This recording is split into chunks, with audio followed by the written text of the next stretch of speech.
আগামী বছরের ১লা জুলাইয়ের পর নতুন নিয়োগপ্রাপ্ত সরকারি চাকরিজীবীদের বাধ্যতামূলক সর্বজনীন পেনশনের আওতায় আনা হবে। তবে এখন যারা কর্মরত তারা বিদ্যমান নিয়মেই পেনশন পাবেন। বাজেট বক্তৃতায় অর্থমন্ত্রী আবুল হাসান মাহমুদ আলী একথা জানিয়েছেন।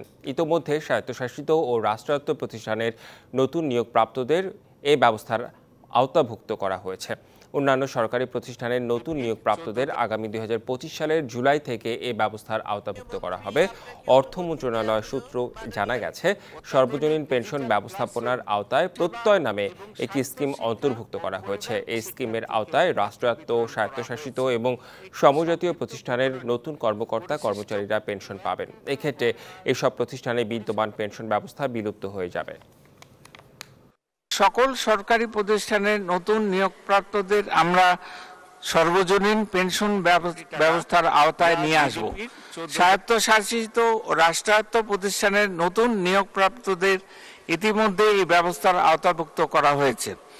১লা জুলাই ২০২৫ হতে অন্যান্য সরকারি প্রতিষ্ঠানের নতুন নিয়োগপ্রাপ্তদের জন্য আমরা এই ব্যবস্থা চালু করব। নগদে ৫০০ টাকা বা তার বেশি পেমেন্টে পেতে পারেন ঢাকায় জমিসহ ২০ কোটি টাকার পুরস্কার।